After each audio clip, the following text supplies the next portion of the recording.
Hello and welcome to Safari Catch Up. This is a daily wrap of the best wildlife sightings from the past 24 hours.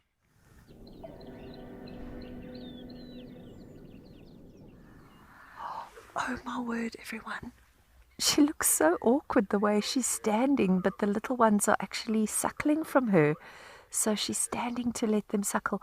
I can definitely see 2 babies. There might be more. You know, Andrew, it can happen. You can see how alert Mum is. She is looking around her. But a bit like hyenas, you know, she will have dug it out quite deep, and the little ones can scurry inside. Oh my goodness. 1, 2, 3, 4, 5. Am I seeing 5? 1, 2, 3, 4, 5. So they are fairly safe at the den. I mean, there is always a chance that a leopard might find it and try and go down there. But as long as the little ones have got smaller tunnels to go into, they should be okay. Oh, guys, this is unbelievably special. It's actually 6. I keep seeing more. Little faces. 1, 2, 3, 4, 5, 6. You cannot believe that this little jackal can have had 6 of those babies inside her.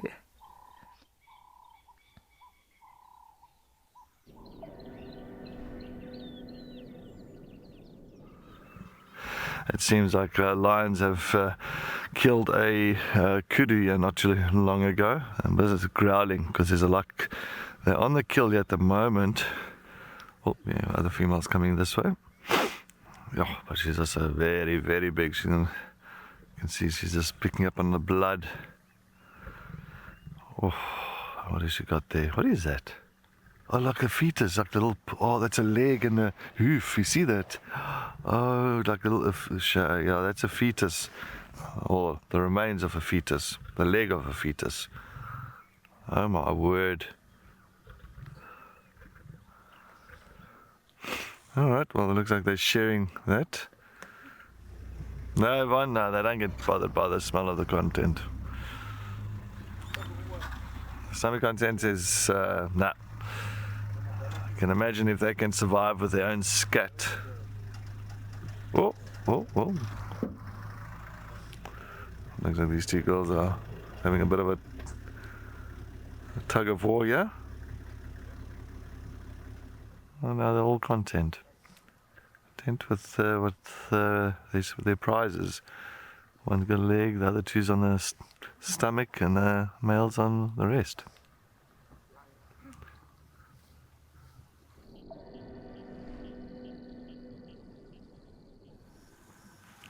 And see who we got. Black rhino, my second one in the Masai Mara, and total excitement. I'm looking at black rhinos and saying currently they're not doing bad. At one point, maybe 5-10 years ago, they have just been surviving in the Mara. But we're looking at another 5-10 years to come. I guess they will be thriving and the numbers will be growing. Most of the plants they'll be feeding on out in the open will be the Kepa's bush. Helen, Jambo from the Masai Mara, and you're saying, what a thrill. Helen, the other rhino I saw last month with Big James, who was on camera then, it wasn't this close. We went close to her, but I think this is very, very, very close. So currently she's just debating maybe what direction to take from here. Otherwise, my guess is her final destination will be in the thickets, most likely of the riverine forest from the Mara River.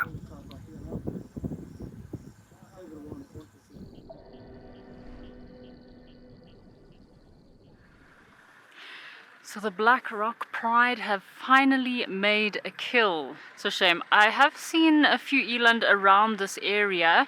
They've been coming for the sausage trees. So there have been lots of flowering sausage trees around, and that's what has been attracting the eland to this area. And unfortunately, this eland must have picked the wrong day to visit this sausage tree, because there's been a very hungry pride of lions waiting around this area. And check at this. I mean, an eland, big male eland like this is weighing between 700 to 800 kilograms. Oh. Puma, yes, there is lots of food for these lions, lots of food to go around, but of course it is a big pride. There should be about 6 or 7 individuals around here at the moment. Ooh. So lots of lions to feed, and they haven't made a kill for quite some time. I'd say easily it's probably been close to a week since they made their last kill that we know of. So very hungry lions. They have had very thin bellies, poverty bellies, so they are going to be very fat and very full. Just trying to see where the rest of the pride are. I think they're hiding in some croton bushes.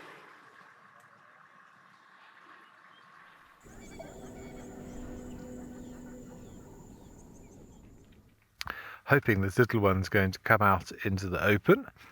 But Mum is having fun destroying whatever that was, maybe a little raisin bush. She's been digging with her heel, but I've seen lots of evidence of roots being dug up as we've been driving around. You can see her there scraping with that foot, trying to unearth those roots. Of course, these deciduous trees, they'll store all those nutrients within the roots, just waiting for the fresh rain to come.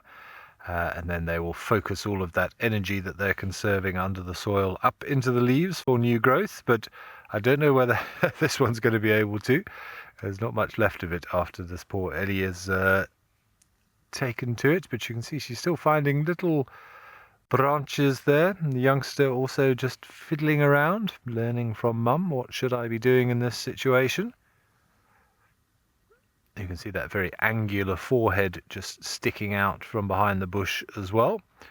We often get asked, what does it mean to look at the shape of an elephant's forehead to be able to sex it? But you can see that's almost a right angle, just slightly more obtuse than a right angle, but quite a distinct angular shape, whereas the males are more rounded.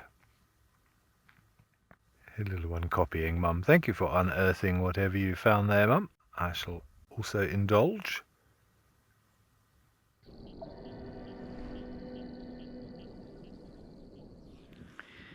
So we're just sitting with a herd of buffalo. This is quite a large herd. It's easily, say, over 100 plus individuals. And this is a buffalo herd we were following up on yesterday to see if the lions were going to take one of these individuals. The oxpeckers are going mad. There's lots of yellow-billed oxpeckers. Some of them are sun tanning on the backs of these buffalo, just enjoying the early morning sunshine. There's a few more that are busy digging away in buffalo ears. Jason, yes, I'm sure they would recognize individuals from their herd, but they won't be allowed back into the herd. So there's quite a few very big dominant bulls in this herd, but as soon as they become to an age where they're not old enough and not strong enough to maintain their hierarchy within a herd, they'll be kicked out, but then they'll also form these little bachelor bull groups. Oh, look at this individual. Oxpecker was right on its chin.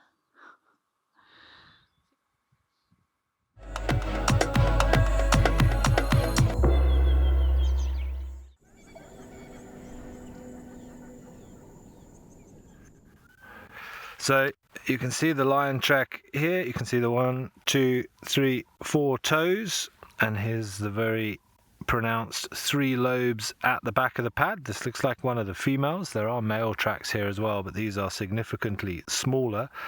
But these were quite fresh. These were from last night, but we have found some other ones that look even fresher than these, but heading back in this direction, hence why we're slightly unsure of where we should be going. But lovely to see these 3 lobes and the toes, and you'll see no evidence of any claws. If this was a hyena or a dog, we would see little imprints where the claws are. Remember, lions have what we call protractable claws, so in their relaxed state they are within the sheath there, and then when they want to, they extend those claws out, and it's quite nice to see them when they're trying to get rid of those little waxy coatings on the claws, and you see them scratching against the trees and things, just trying to keep those claws in tip-top condition, as they are so important for what they do. These tracks here look as if they are from a male. You can see them. Obviously, this is in softer sand, but we've got probably what's left of the front foot here, and here is the back foot. So you can see again the very pronounced deep toes, and then a much larger back pad.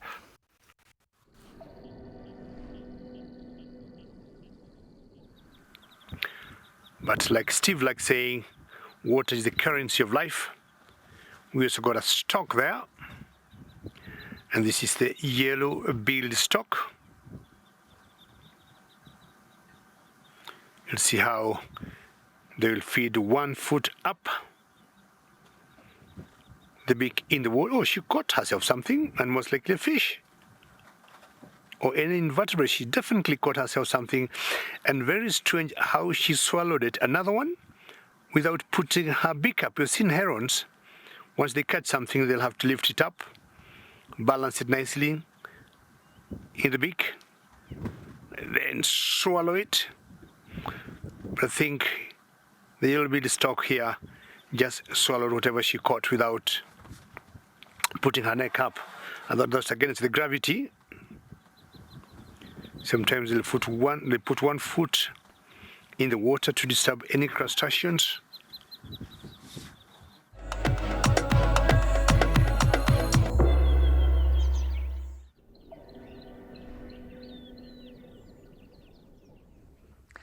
Oh, everybody. Well, we didn't find them. I always loved finding them myself, but the other vehicles found them not too far from where we were with those warthogs. So I'm so glad that we've managed to catch up with them just before the end of drive. It looks like just the 2 males. So they've obviously split off from the female, and the collared one, who I believe is the more dominant one, is limping a little bit. Not too badly, but he's definitely favoring, I think, his left front leg. So whether they got into a little bit of an argy-bargy with the female last night, they do look very hungry. So we're just going to keep our distance, obviously not wanting to impact on any hunt that they might make. There were some warthogs that we were trying to view earlier when you were with us, not too far from where they are.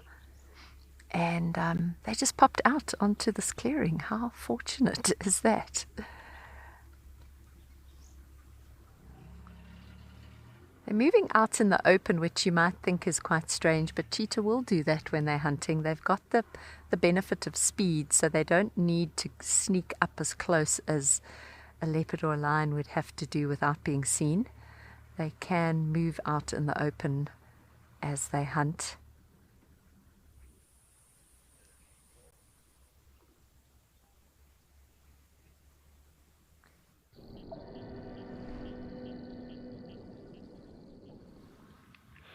So we're just doing a bit of a loop around, checking some bushes for any mystery animals, and we came back past our dark chanting goshawk, and he is still here.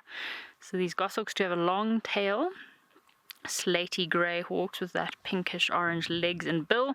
The feathers and wingtips are dark on both the upper and the under wings. When you see them flying, you can often see that dark colour on their wings. So they normally occur in pairs, and they inhabit these broad-leafed woodland areas, often associated with well-wooded savannas. So this is a perfect environment for them, because we're at the edge of a very wide open savanna, but we do have a bit of wooded habitat, some nice trees, some euphorbias. He's currently sitting up in a shepherd's tree right now. Amazing to see these little birds of prey. So he'll probably feed on reptiles. Ooh, little lizards. We were looking for lizards yesterday.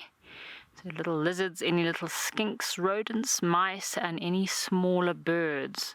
So if you're a little waxbill or a grenadier, all these tiny little birds flying around, even a pipit or a lark, you need to keep your eyes open for any birds of prey like this little dark chanting goshawk.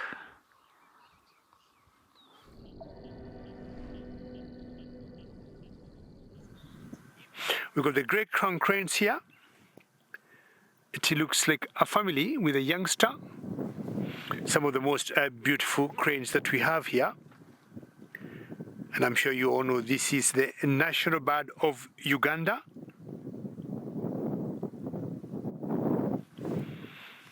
We have a small little nickname for them in the village they come from.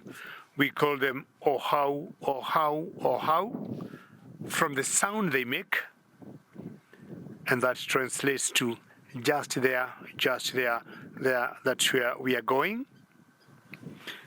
Goldie, you're wondering if these cranes migrate at all. Yes and no. No, because they will not migrate the hundreds or the tens of, of thousands of kilometers here from here to North Africa, to Europe or to Asia.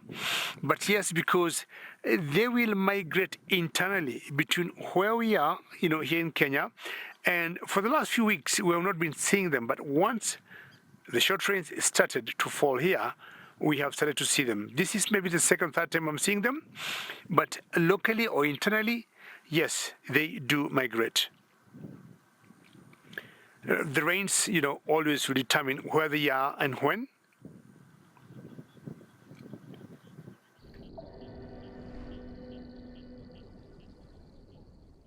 We have got an incredible scene here, folks. We have two ostriches. That male is, well, they're currently mating, I think, but they were doing some mating displays. I think we're not close enough for you to hear. The male was making some unusual sounds, but look at his neck there. He was puffing himself up. Beautiful mating display of these ostriches. Check at them go. So you can generally see the female starts to initiate the mating display. She runs around like this with her wings down, which is quite unusual because you only see this behavior, one, if they have little chicks and they're trying to protect their chicks from the sun or just protect them. Two, if it is very hot. Or three, if they're trying to get the attention of a male. So she was walking with her wings down like this. The male did his little mating display, and if she approves, then the male will come in and then they'll continue their part of their mating ritual. Very exciting. So it's strange because I have seen quite a few ostrich around with chicks already. So it's unusual that they're starting to mate again.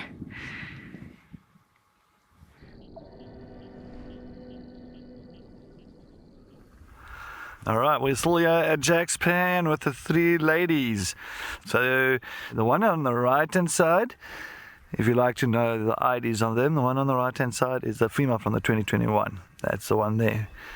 Why I say so? Because she's never had cubs before, and teats are still very small. Those teats haven't been used by cubs yet, as you can see. So that's a female from the 2021 litter. And then we go to the right-hand side, and then it's an easy one, this. Then the other two you'll pick up very quickly. The one in front here is Ridge-Nose's daughter, the little teats there, and the ones with the big teats at the back end, which I think she's pregnant, is then little Amber.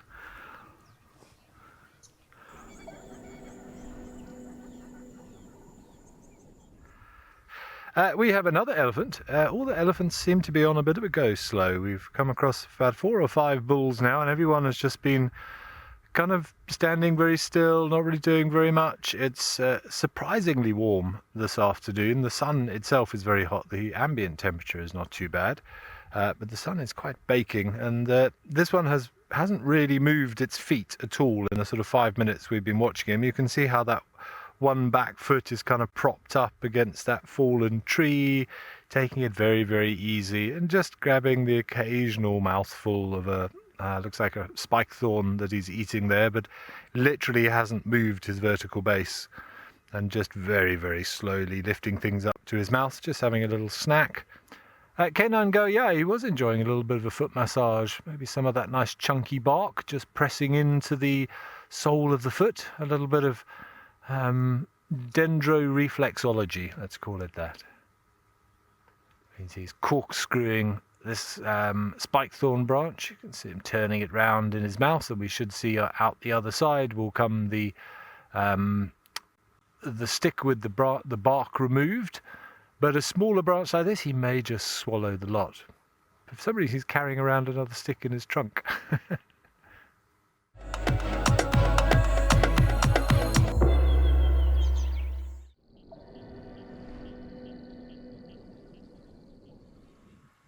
We did find our giraffe. We were looking for this giraffe earlier. So he's a male that hangs around this area quite a lot, and we know him because he's very light. Have a look at his very light color that he has on his face. This very iconic species is Masai giraffe. He's also got skew ossicones. So if you have a look, his right ossicone looks a little bit longer than the left, and it's a bit curved off towards the right. These Masai giraffe generally tend to have more veined patterns, or their spots are a lot more veined, a lot more lines in between their patches as well. I'm not sure what this giraffe has been standing here for so long. He moved behind this thicket, but we went for a drive and he's been in the same spot for the last half an hour or so. Oh, he's also been in the swamp. You can see his legs are covered in mud, but there's such valuable thick vegetation here in these swampy areas for the giraffes. I'm not surprised. It looks like he's wearing boots. Looks like he's going to a country club and he's wearing high knee or high ankle boots. Look at those muddy feet.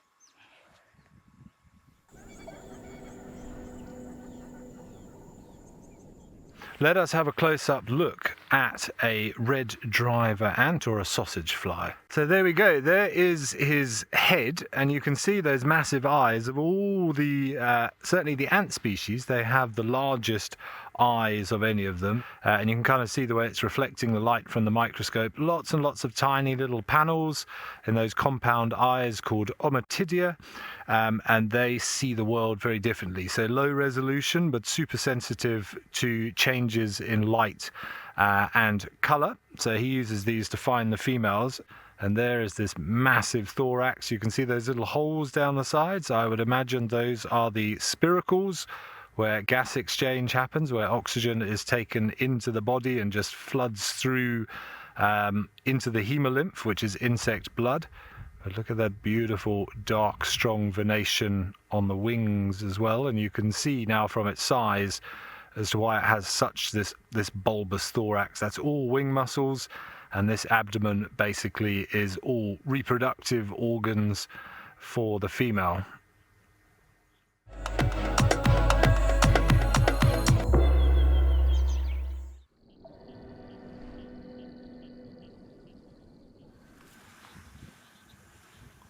Got a family of elephants coming very close to us here, coming to say hello. And Jambo to David and Marcel will be followed by her calves there. See, that's a pretty young one. And they're, excuse my head, Marcel, I'm sorry. And they're headed to the marsh area. 6 of them. They could all apparently be related. And they're coming out of the woods to an open area. And in general, elephants, depending on what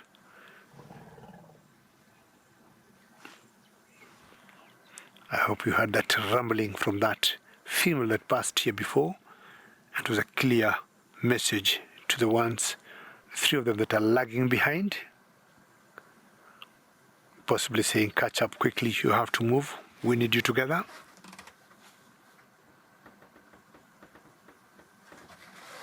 No time to eat for you, you need to go catch up with the others.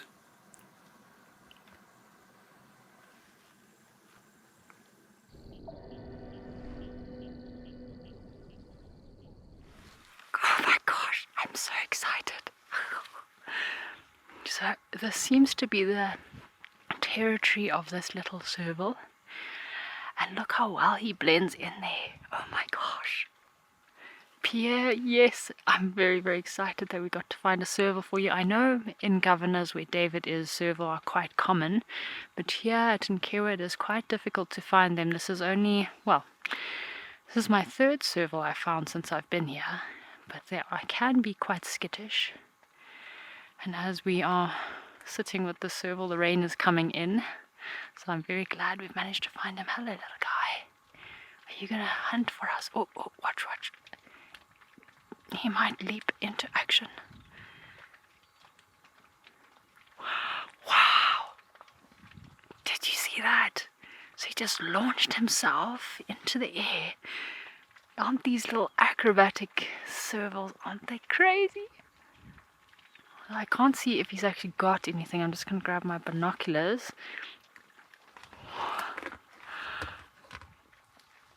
Nice one, Big James. Nice one. Glad we managed to catch that on camera for you. So I'm just having a look to see if it has anything, and I can't see, but if I'm guessing, it'll probably be a little rodent of some sort.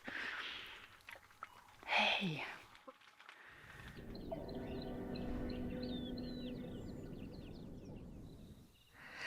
Well, we have left the cheetah. I'm probably going to go back, but we just thought we'd explore the area around because they really are lying as flat as pancakes and not doing anything.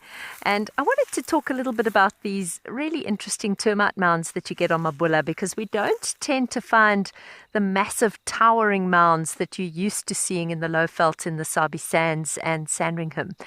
What you have is these very small, kind of almost rounded mounds, and many of them, in fact the majority of them, have been broken open like this, and you can see bits and pieces. You can see all the interesting little intricate tunnels that these termites make inside.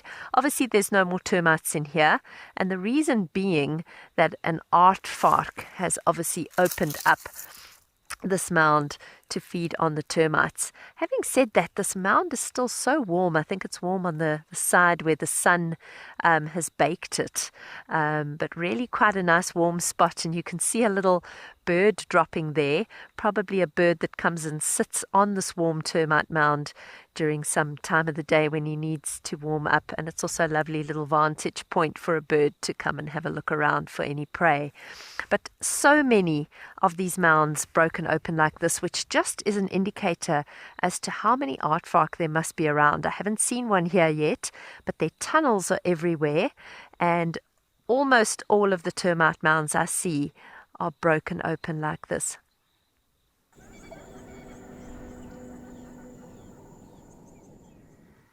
We are being sniffed by a young elephant. Mum seems to be quite happy feeding away, and this one, as you can see, ears out and trunk outstretched, trying to figure out what we are, but staying close enough to Mum not to put itself in any danger. I don't know if it's a young boy or a young girl. My gut would be a young girl, which is that I would have thought a young boy might even have approached us and given us a little bit of bravado, unless it's a mummy's boy. But always very special to spend a little bit of time with some young elephants. Animal lover, yes, they do have little hairs in them. They've got sensory hairs on the tip, particularly, as well as a whole bunch of sensory receptors to interpret what the trunk is feeling, because the way it's placed and the way their eyes are positioned, they can't actually see what their tongue is touching when it's below them on the ground. But also on the inside of the nostrils, there are lots and lots of fine hairs in there to deal with dust and all of the other trials and tribulations of living out here in a very dusty environment. So yes, they do, but just on a far larger scale than we do. I think you'd need, or an elephant would need, an industrial nose trimmer, should it decide to do a little bit of aesthetic trimming.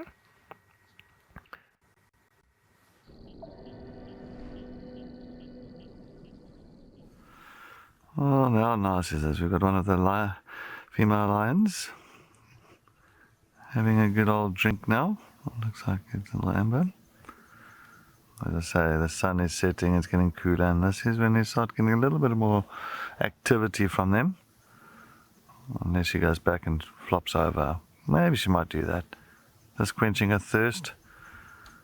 Those bellies are still so big. Heading back to that one. Yep, they're looking for a position where she can lie. There we go. And done. Oh my word. That was a brilliant look at the safari highlights from South Africa and Kenya over the last day. We hope you enjoyed it as much as we did.